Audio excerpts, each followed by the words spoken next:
하나님의 품 안에 기대십시오 라는 제목으로 말씀을 전하겠습니다. 소도 언덕이 있어야 붐빈다는 속담 아시죠? 소도 등을 긁으려면 언덕이 있어야 된다는 말입니다. 저는 손이 2개나 달렸는데요, 관절 유연성이 없어서 등을 긁으려면 이렇게 등이 안 긁어집니다. 손이 있어도 안 긁어지는데요, 황소가 손이 있습니까? 없죠. 다리만 4개 있지 않습니까? 그러면 황소 등이 큰데요, 그 넓은 등이 가려우면 얼마나 괴롭겠습니까? 주인한테 아무리 등을 긁어주십시오 그래도 주인이 들으면 엄매인데 주인이 등을 긁어주겠습니까? 안 긁어주죠. 그러면 옆에 소한테 엄매 긁어달라고 해도 옆에 소가 긁어줍니까? 옆에 소도 손이 있어야 긁어주죠. 못 긁어주지 않습니까? 그래도 소에게는 뭐가 있냐면요, 완만한 언덕이 있습니다. 그래서 그 언덕에 드러놓은 온몸을 부벼서 가려움을 해소하는 거죠. 그 큰 소가 손도 없이 가려워도 살 수 있는 이유는 언덕이 있기 때문에 그런 거지요. 근데 한국에서 이렇게 사시다 보면 소도 부빌 언덕이 있는데 이상하게도 나에게는 도무지 부빌 언덕이 없구나, 그런 생각이 듭니다. 어디 부벼볼래도 이렇게 주위를 착 찾아보면 전부 평지지 언덕이 없습니다. 아유, 그래도 어디 언덕이 있겠지 하고 부벼보려고 언덕 같은 걸 찾아보면 언덕은 아니고요, 이렇게 어설프게 이렇게 솟아가지고 발을 걸고 넘어지는 걸림돌만 보이지 부빌 수 있는 언덕은 아닌 것 같습니다. 아유, 그래도 없는 것보다 낫지 이렇게 생각해서요, 그 어설프게 솟은 걸림돌에다가 등을 갖다 대고 이렇게 막 부비면 등이 시원한 게 아니라 등이 까지고 등에 피가 나고 가죽이 상해서 골병이 듭니다. 왜 유독 한국만 이렇게 부빌 언덕이 없나, 그 이유를 찾아보니까요, 한국은 옛날엔 안 그랬는데요, 지금은 초경쟁 사회가 됐습니다.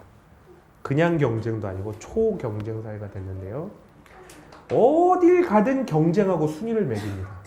어디를 가든 100명이 있으면요, 100명의 순위를 매겨서 상중하를 따져 놓습니다. 그러면 거기서 이제 중하된 사람은 어떻게 합니까? 따로 떨어져 나옵니다.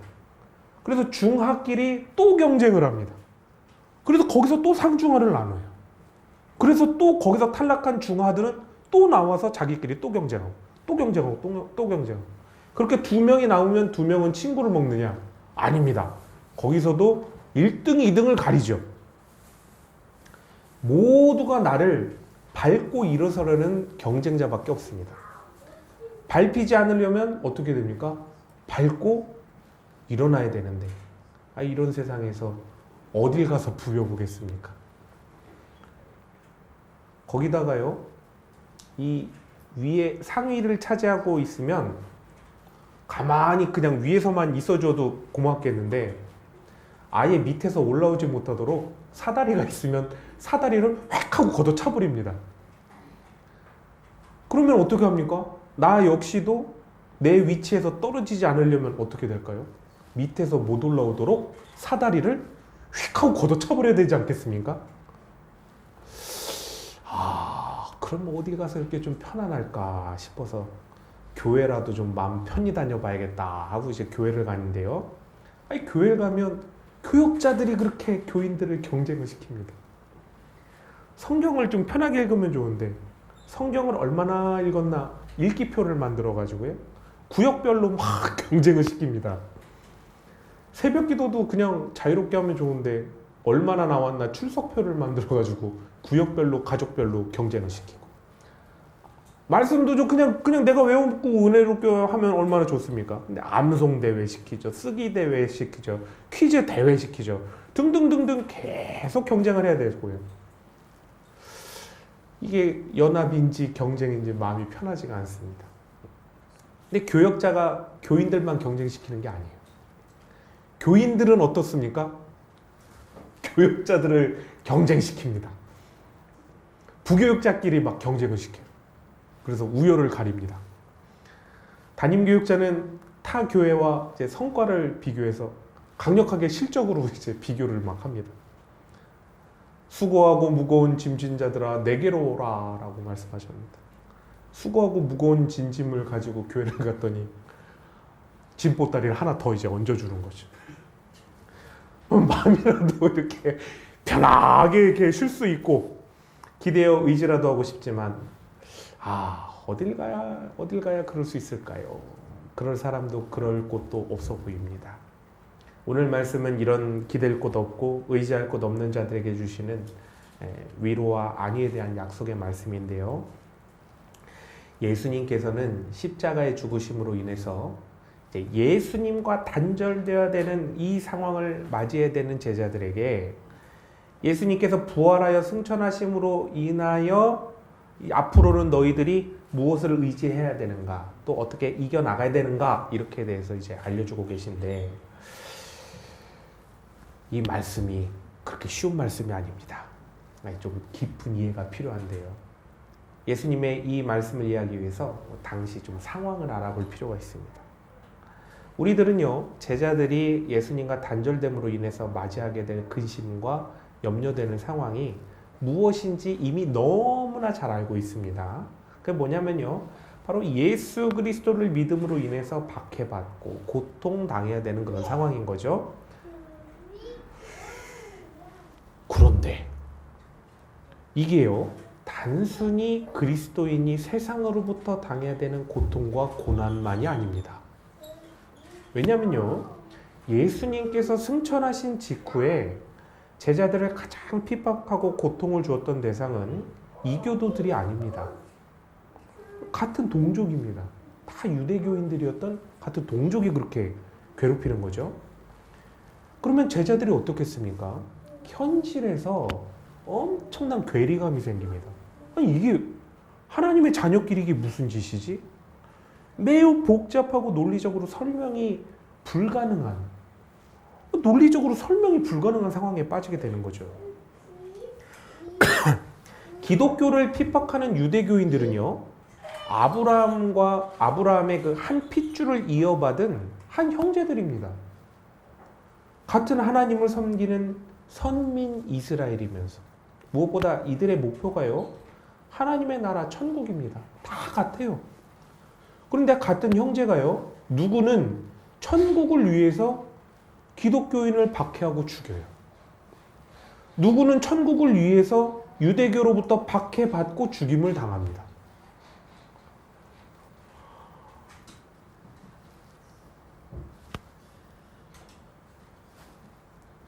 그걸 왜 고민하냐, 이런 표정을 짓고 계신 분도 계시네요. 아닙니다. 매우 고민되고 걱정되는 상황이죠. 예수 천당 불신 지옥, 이 결과만 놓고 보면 예수님께서 메시아라는 그 입장이 너무나 이제 명확하게 보여지는데요. 실제 하나님을 위해서, 천국을 위해서 정말 나의 목숨을 걸어야 되고 죽임을 당해야 되고 반대로 죽여야 하는 입장에서 보면 당시의 현실이 어떻겠습니까? 너무나 어지럽고 무엇이 진정 옳은 것이지? 확신하지 못하게 된다는 것입니다. 그렇다면 하나님을 위하여 죽여야 하고 또 죽임을 당해야 되는데 도대체 누굴 의지하고 믿어야 될까요? 도무지 이해도 불가능한 이 상황 속에서 어떻게 예수님을 의지하며 나아갈 수 있을까요? 이러한 상황을 이해했다면 이제 1절의 말씀을 이해하게 되는데요. 근심하지 않는 것은 하나님을 믿는 그 믿음으로 예수님도 믿는 것이다. 예수님도 믿는 것이다 라고 말씀하신 이 말씀의 의도를 알게 되는 것입니다. 여러분, 하나님 믿으면 근심이 있어야 됩니까? 없어야 됩니까? 없어야 되는 거 아닙니까? 근데 하나님의 믿음을 넘어서 예수님께서는 하나 더 믿어야 된대요. 뭡니까? 예수님도 믿어야 근심이 없다고 말씀하시는 거예요. 그럼 이 말씀 자체에 어떤 내용이 들어있겠습니까? 그 뒤에 어떤 이야기가 들어있겠습니까? 지금 이스라엘 기독교인들이 감내해야 될 과제가 예수께서 메시아이심에 대해 매우 혼돈스럽고 어지러워도 이해할 수 없을지라도 절대로 흔들려서는 안 된다. 너희들이 예수가 메시아이심을 믿는 것을 절대로 흔들면 안 된다라는 그 뜻이 담겨 있는 것입니다. 이것을 알게 되면 우리 기독교인들은 세상을 향한 한 가지 인식을 갖게 되는데요. 그것은 바로 이 세상은 어지럽고 혼란스럽고 정상적이고 논리적인 관점을 통해서 모든 것이 해석이 가능하지 않고 받아들여질 수 없는 아이러니 속에 있다는 것입니다.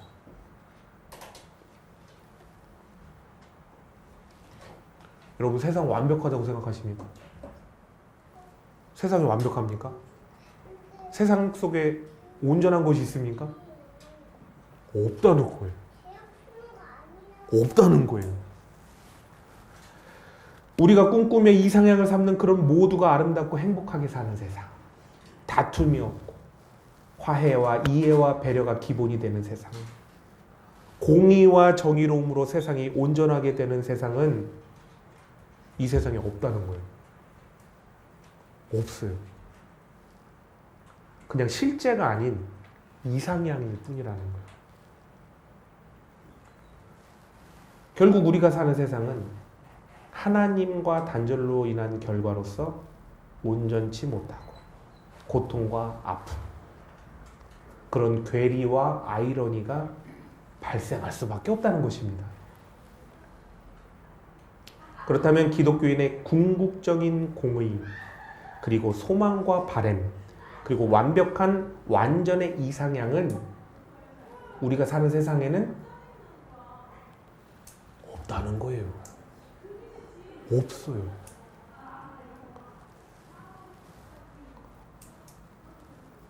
그럼 그 누군가가 세상에서 그걸 준다고 하면 그게 진실일까요? 거짓일까요? 100% 거짓이라는 100% 거짓. 아멘입니까? 제가 아멘 하시는지 안 하는지 다 봤습니다. 네. 결국 모든 완전과 온전을 이루는 곳은 2절에서 말씀하신 아버지 집, 천국에서만 이루어지는 것입니다. 이 세상에는 없습니다. 죽어서 천국 가야 있는 겁니다. 자, 여기서 두 가지 질문이 생깁니다.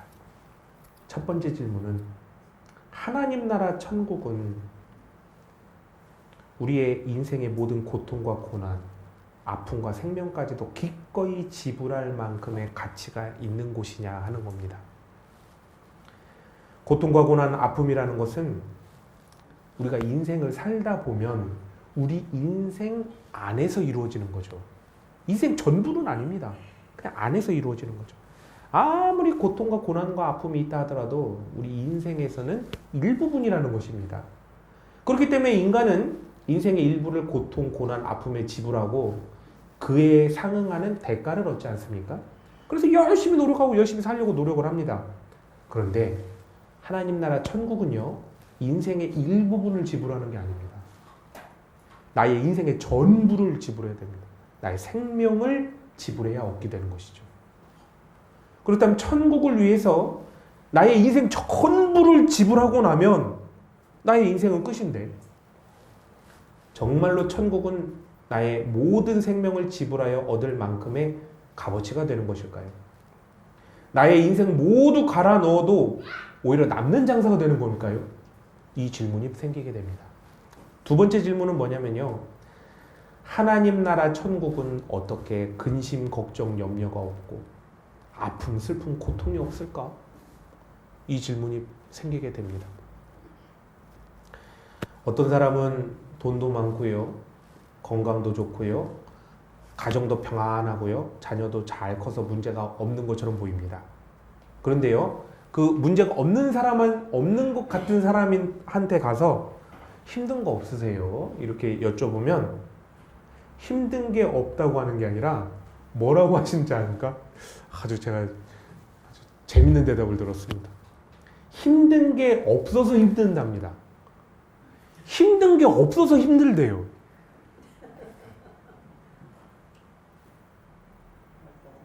다들 공감하시네요. 여러분 다들 좀 잘 사시지 않습니까? 힘든 게 없는 게 힘들대요. 그게 정말 힘든 거거든요. 고통스럽고 아프고 괴롭고 힘들고 너무나 형통하고 잘 돼도 그게 힘든 겁니다. 배고파도 고통스럽고요. 배가 불러도 고통스러워요. 주로 우리 점심시간에 밥 먹고 나면 뭐라고 얘기합니까? 배불러 죽겠다고 얘기하셨어요. 살러 다 오셨는데 점심시간만 되면 왜 이렇게 다들. 그런데 어떻게 천국에 근심, 걱정, 염려, 고통, 아픔, 슬픔이 없을 수 있을까요? 그뿐이 아닙니다. 천국이 그렇게 좋다면 좋습니다. 근데요, 천국에 간 사람은 좋겠죠. 근데 세상에 가족을 두고 온 사람들이 대부분 아닙니까? 아무리 천국에 그럼 가셨더라도 가족들이 걱정되고 염려돼서 얼마나 애타고 힘들까요? 그러지 않겠습니까? 온 가족들이 얼마나 힘들고 걱정돼서 얼마나 애타고 힘들겠어요. 근데 어떻게 천국에서는 이런 걱정, 근심, 염려조차도 없을까요? 여러분께서는 이미 성경 공부를 많이 하셔서 이미 대답을 다 알고 계시겠지만 이러한 질문은 우리의 신학적 토대가 잘 세워져 있느냐, 성경에 대한 올바른 이해를 하고 있느냐에 따라서 가장 적절한 이해를 할 수 있게 되는데요. 인간에게 있어서 세상의 시간은 유한하지만 천국은 영원 속으로 들어갑니다. 죽어서 영원의 시간 속에 들어가는데요. 영원한 불이 타오르는 지옥에서 영원한 고통, 절대적인 절망 속에 들어갈 건지, 아니면 완벽과 온전의 세계인 천국에서 복과 기쁨 속으로 들어갈 건지, 고작 100년도 안 되는 육의 삶, 세상의 삶이란 시간 속에서 그게 결정된다는 것입니다. 그럼 이 100년도 안 되는 삶의 시간을 영원의 천국을 위해서 지불할 것인가, 지불하지 않을 것인가에 대한 선택에 대해서 무엇을 선택해야 되는가, 이것에 대한 정답이 너무나 쉽게 나온다는 것입니다. 천국의 영생을 얻기 위해 100년의 인생을 대가로 지불하는 것은 사실 엄청나게 남는 장사입니다. 이거보다 남는 장사가 어디 있습니까?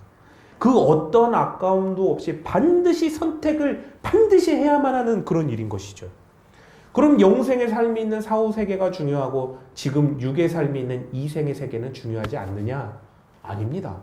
절대 그렇지 않습니다. 여러분, 모든 인간에게는 자신의 100년도 안 되는 인생에서 가장 아름답고 가장 멋지게 빛나는 청년의 시간이라는 것이 주어지는데요. 몇 년 주어집니다. 몇 년. 몇 년. 근데 이 청년의 시간이 금방 지나간다고 여러분에게 있어서 그 청년의 시간은 소중하지 않습니까?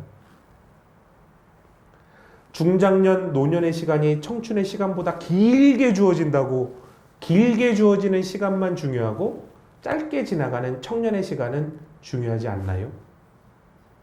아니죠. 모든 사람은요, 일평생 추억하기를 그 아름다웠던 청년의 시간을 추억하며 살아가지 않습니까? 나도 옛날엔 피부 좋았어. 그러지 않으십니까?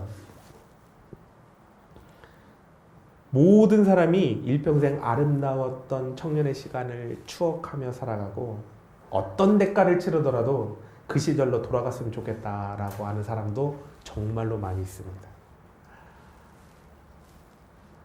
그럼 보십시오. 나의 존재가 창조된 이 육에게 주어진 시간, 천국이냐 지옥이냐가 정해지는 이 육의 시간, 주어진 자유의지로서 하나님의 존재를 알아가고 하나님의 은혜로서 살아가는 이 시간이 모든 사람에게는 딱 한 번만 주어지는데, 딱 한 번. 이 인생이란 시간이 얼마나 아름답고 귀한 시간입니까? 딱 한 번 주어집니다. 그럼 누구에게나 주어지는 이 단 한 번의 인생이 영생의 시간 속에서 단 한 번 주어지는 인생이 정말 아름답게, 가장 아름답게 반짝반짝 빛나는 추억이 되지 않겠습니까? 그러면 이 영생의 시간 속에서 그 가장 아름답게, 가장 멋지게 빛날 수 있는 건 무엇이겠습니까?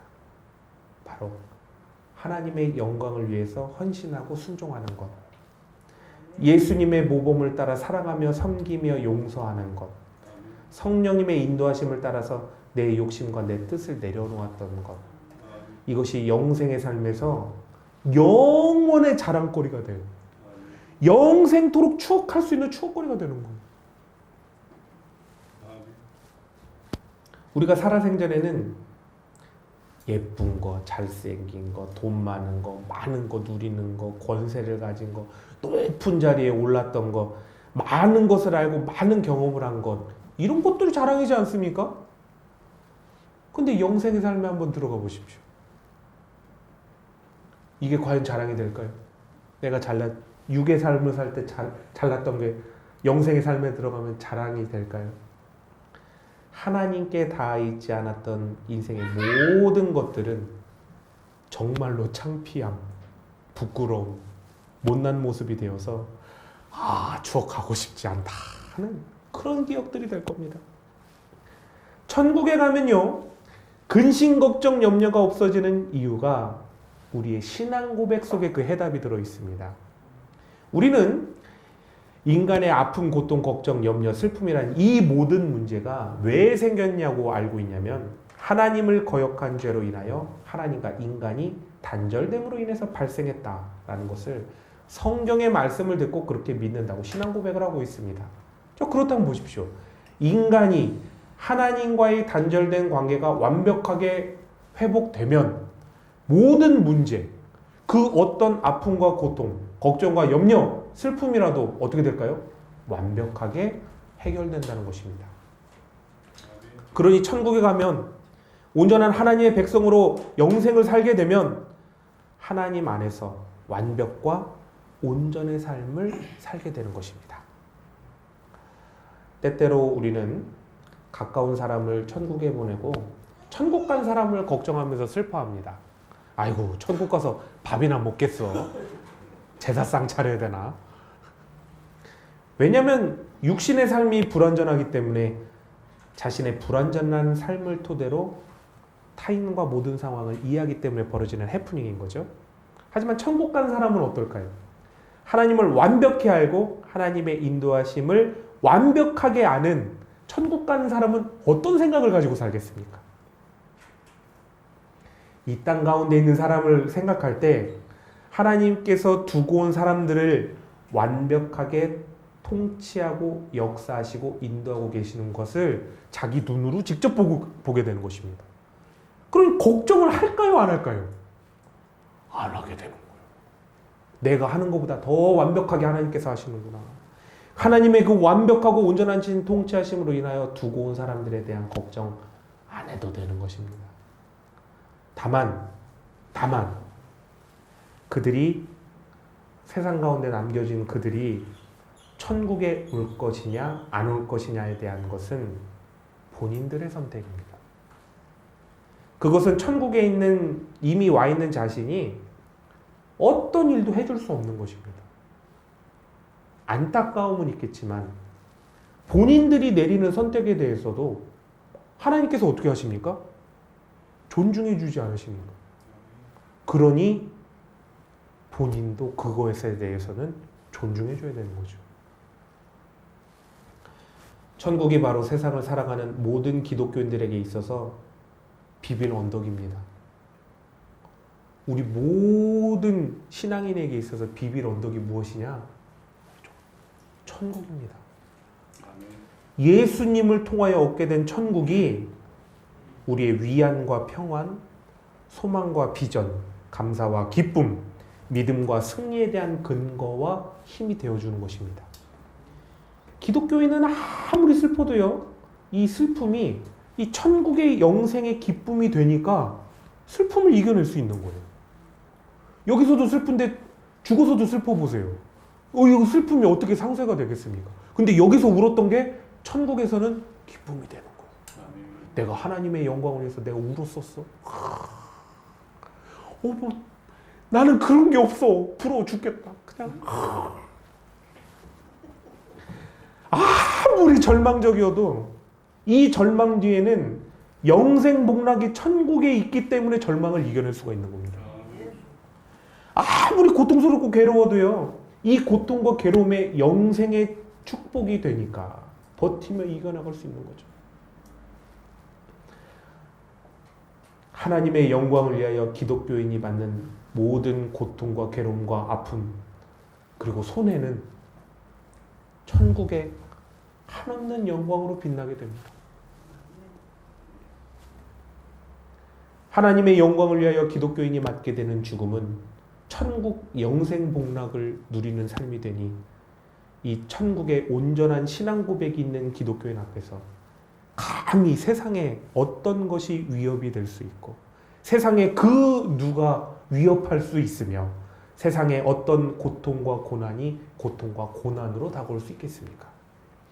천국을 바라보며 이겨낼 수 있는 것입니다. 사랑하는 성도 여러분, 혹시 힘들고 거친 삶에서 기댈 곳이 어딘지 몰라 홀로 방황하고 계십니까?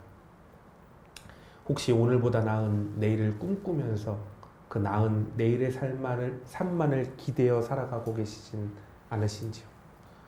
혹시 오늘은 고생스러워도 내일은 이 고생 끝나고 좋은 날 올 거야 라는 그 행복을 기대하시며 내일의 평안의 삶을 기대어 그렇게 살아가고 계시진 않으신지요? 그런데요, 처음에 제가 계속 여러분께 물었죠. 세상에 그런 것이 있다 없다? 없다는 거예요. 세상에 없다는 거예요. 내가 꿈꾸며 기대하길 원하는 부빌 수 있는 언덕 같은 삶은 이미 다른 누군가가 누리고 있어요. 그러면 이미 나의 이상향을 누리고 있는 사람은 어떻게 살고 있을까요? 다 잘 살고 있을까요? 나와는 다른 방향과 차원 속에서 자신만의 고민과 걱정을 하며 살아가고 있습니다. 여러분, 저 밖에 나가면요, 집도 절도 없이 그냥 밖에서 그냥 누워서 주무시는 분들이 계십니다. 그분들은요, 여러분만 보잖아요. 여러분이 이상향이에요. 내가 여기 계신 분들 100분의 1만 살아서 좋겠다, 그런 생각 갖고 살지 않으십니까? 근데 여러분들 다 행복하세요? 그렇지 않잖아요. 똑같습니다. 다 똑같아.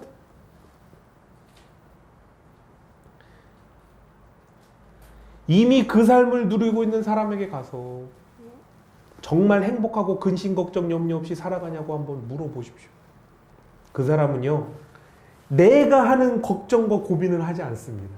그런데 나와는 다른 방향과 차원 속에서 자신만의 고민과 걱정을 하며 살아갑니다.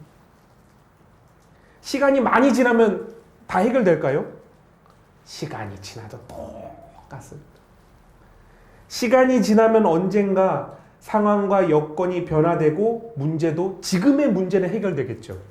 그런데 시간이 지나면 지금 내가 하고 있는 고민과 걱정을 하지 않을 뿐입니다.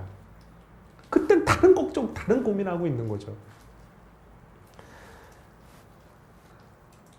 오늘도 내일도 그리고 미래의 그 어느 시점에도 지금의 상황 그리고 그 어떤 상황에도 우리는 성경을 통하여 잘 알고 있듯이 하나님과 단절된 세상에는 온전한 평안이 없습니다. 온전한 안식이란 게 없어요. 그저 고민의 종류와 걱정하는 방법만 바뀔 뿐입니다. 그러나 오해하지 마십시오. 내일을 위하여 노력하지 말고 애쓰지 말라는 말이 절대로 아닙니다. 평안을 위하여, 안식을 위하여 세상에 기대지 말라는 얘기입니다. 평안과 안식은 하나님께만 있습니다. 온전한 평안과 완벽한 안식은 우리가 천국에 가야 누릴 수 있는 것입니다. 천국의 소망을 두고 하나님의 품 안인 천국에 기대시라는 말씀입니다. 그럼 여러분 이제 마지막으로 생각해 볼 것이 있습니다. 천국도 예비하신 하나님께서 육의 삶을 살아가는 우리에게 이 땅의 삶 속에서 무엇을 예비해 놓으셨을까요? 이 세상의 고통과 아픔과 그런 절망적인 것들로만, 그런 걸로만 예비해 놓으셨을까요? 모든 것이 다 하나님과의 단절로 인하여 생겨난 결과물로서 그저 견뎌내야만 하고 그저 피하고 싶은 일들만 내 앞에 놓여 있을까요? 아닙니다. 절대 그렇지 않습니다. 세상의 관점, 육의 관점으로 바라보면 분명 육이 누리게 될 복은 받고 싶고 육이 피하고 싶은 고통과 아픔은 다 피하고 싶을 것입니다. 그런데요, 하나님의 백성은 육의 관점만이 아닌 하나님의 관점으로 세상을 바라볼 수 있어야 합니다. 즉, 하나님으로 인하여 어떤 기쁨을 얻느냐, 하나님을 거역함으로 어떤 죄와 고통을 당하느냐라는 관점으로 볼 수 있어야 된다는 것이죠. 하나님 안에서 기쁨을 찾는 신앙인이 되면 하나님 안에서 세상에 도전하고 세상을 이기기 위해서 하나님의 도우심을 구하게 됩니다. 그리고 놀라우신 성령님의 인도하심 가운데 하나님의 뜻이 이 땅 가운데 이루어지는, 청직이 된 내 앞에 펼쳐지게 되는 놀라운 기적의 역사를 기쁨으로 누리게 된다는 것입니다. 하나님의 역사를 누리게 되는, 세상을 누리는 게 아니라 하나님의 역사를 누리게 되는 것이죠. 하지만 세상에서 기쁨을 찾는 사람이 되면 어떨까요? 세상의 물질, 세상의 권세, 세상의 쾌락을 끝없이 쫓다가 죽기 전에 알게 됩니다. 아, 결국 얻지 못하는구나. 결국 만족하지 못하는구나. 결국 공허하구나.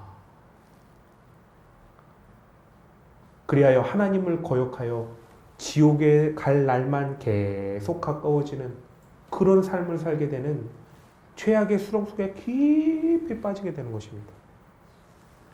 예수님께서 뭐라고 말씀하십니까? 근심하지 말고 예수님 믿으라고 말씀하십니다. 근데 이 사람들이 당할 앞에 일이 무엇입니까? 초대교인들이 로마 치하에서 고통과 고문, 죽음이 달려드는 그런 상황 아닙니까? 그런데 그런 상황 속에서도 예수님께서 하시는 말씀은, 얘들아, 걱정하지 마. 걱정하지 마.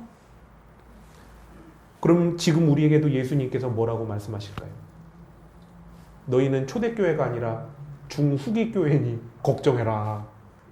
많이 걱정하며 살아가라. 이렇게 하실까요? 예수님의 말씀은 변함이 없으시고 걱정하지 마. 염려하지 마라. 걱정하지 마라. 염려하지 마라. 아멘이 안 나오네요. 예수님 말씀인데 걱정하지 마라. 염려하지 마라. 걱정하지 말고 염려하지 말고. 네. 예수님 믿고 의지하라고 하십니다. 네. 걱정하지 마십시오. 염려하지 마십시오. 그저 하나님께 기대시기 바랍니다. 걱정할 필요가 없는 거예요. 염려할 필요가 없는 거예요. 예수님만 믿으시면 되는 거예요. 천국으로 나아가는 신앙인으로 천국으로 나아가는 모든 길과 여정에 대해서 걱정할 필요 없습니다. 염려하실 필요가 없어요. 여러분은 이 순간 생명이 끝나도 눈 뜨면 천국인 거. 걱정할 게 하나도 없으셔. 천국? 한번 따라해보세요. 천국? 천국. 천국. 믿으시기 바랍니다.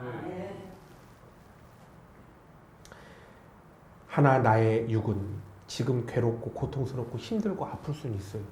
그러나 이 상황에서 우리들이 기뻐할 것은 바로 하나님을 기뻐하고 즐거워하시기 바랍니다. 하나님과 동행하심의 가치를 두셔요. 세상의 가치를 두면 세상 것 잃어버리면 우리는 계속 마이너스라고 생각하지 않습니까? 하나님과의 동행하심의 가치를 두십시오. 내가 세상에서 잘 돼도 날마다 플러스, 내가 세상에서 안 돼도 날마다 플러스입니다. 기도로서 하나님과 소통하며 나가는 삶을 누려보시기 바랍니다. 그리고 도우시는 예수님과 삶을 인도하시는 성령님 안에서 하나님의 말씀을 따라 나아갈 때 일어나는 놀라운 하나님의 뜻이 이루어짐을 소망하며 기쁘게 날마다 충성하시기 바랍니다. 그럼 모두 하나님께서 우리 모두를 영광 중에 천국으로 인도하시고 천국 백성으로서 이 땅 가운데 하나님께 충성한 모든 순종을 정말 천국에서 해같이 아름답게 빛나게 해주실 줄 믿습니다. 천국의 한없는 영생 복락을 누리실 줄 믿습니다. 모든 상황 가운데서 하나님의 품 안에서 의지하시고 세상을 이기며 나아가시길 예수님의 이름으로 축원합니다.